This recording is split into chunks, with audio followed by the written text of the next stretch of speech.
Hello guys, so welcome back po ulit sa ating channel Stock Play. At muli po tayo mag-update sa mga top trending stocks, and of course don't forget to subscribe sa ating channel and pakipress na rin po yung notification bell para palagi po kayo manonotify sa mga bagong videos na i-upload natin. And minsan nag-upload din ako about crypto guys, no? So shout out sa mga viewers, mga nagko-comment sa mga nagla-likes. Ayan. So, unahin natin yung top trending. And, of course, congrats guys sa mga may hold na Bitcoin. Sobrang solid ng rally, 80 plus. Ayan. Since nung nanalo si Trump. So, for sure, maraming magsisibalikan na yan sa crypto guys. Sobrang solid ng rally. Ayan. First natin sa may first video. Okay, ano nangyari?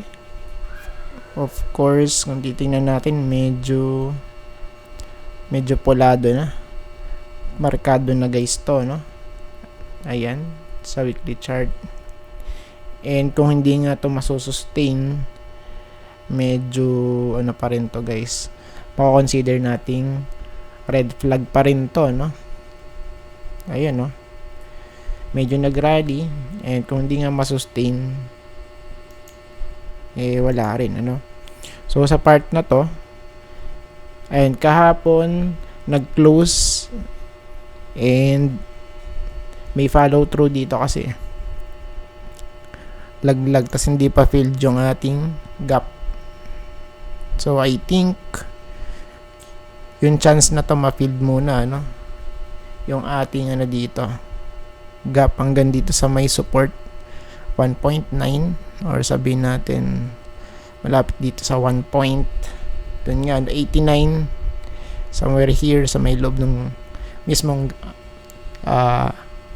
green box, and kasi support yun for this one. Ayan, so let's see kung magkakaroon ng bounce play dun sa na yan, sa may price na yan. Ngayon, isunod na natin yung FCG.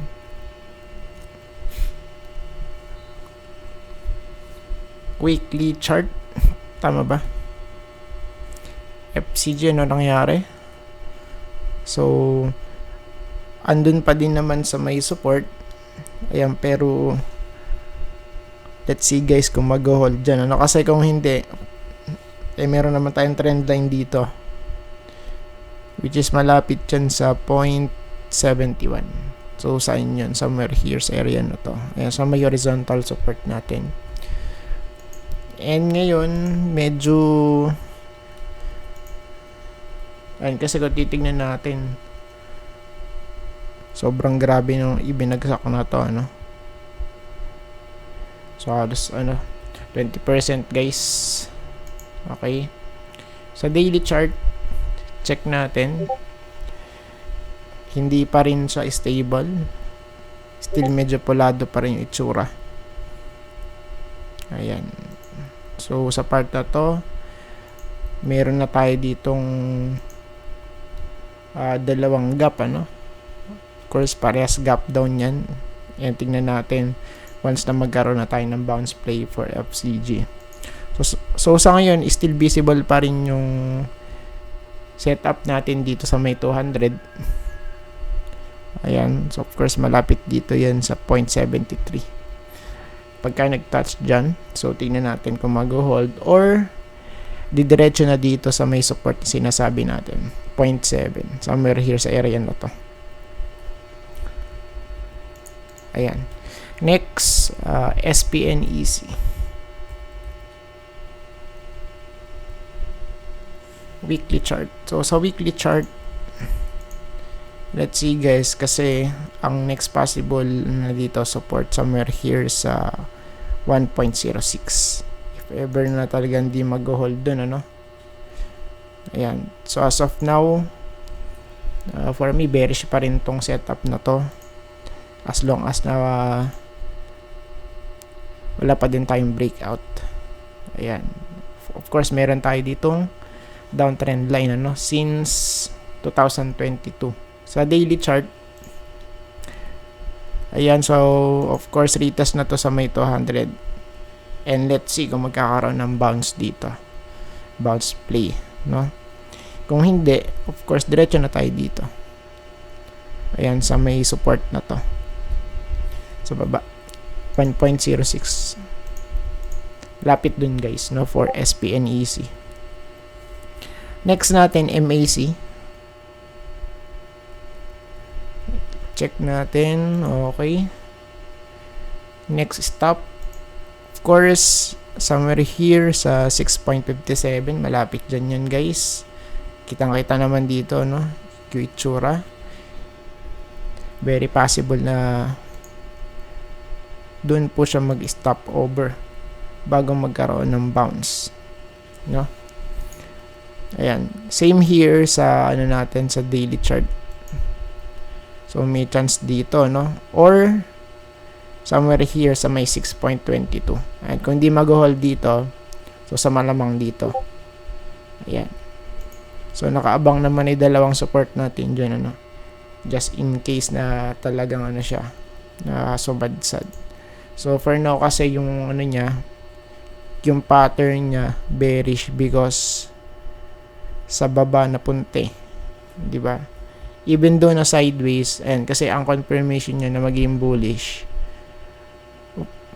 mag-breakout sa taas. Kabaligtaran yung nangyari, kaya bearish, for MAC. Next natin, ASEN.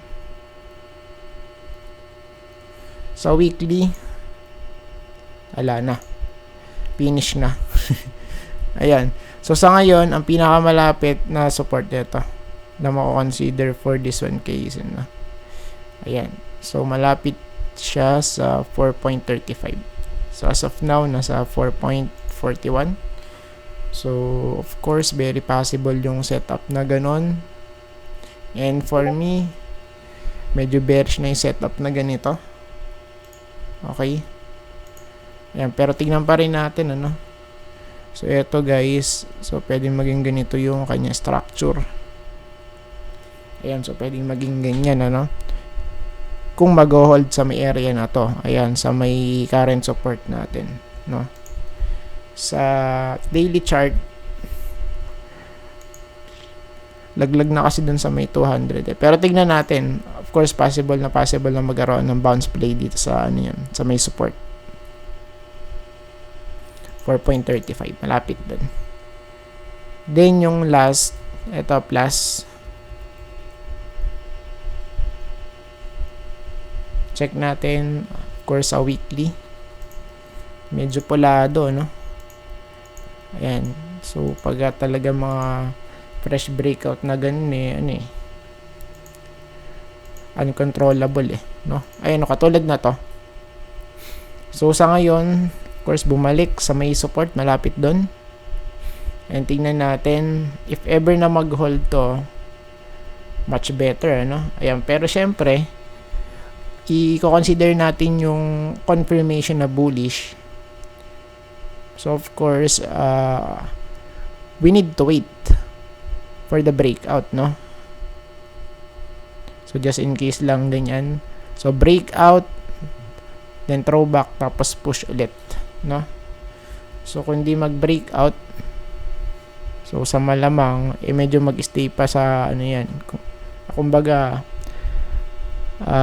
magiging ranging yung kanyang structure, So sa ngayon, yun na talaga yung pinaka-setup natin dito dahil bouncy na siya right now. Ayan, Ayan. So I think tapos na po tayo guys, at maraming salamat po sa panonood. See you po sa next video. Bye bye and God bless.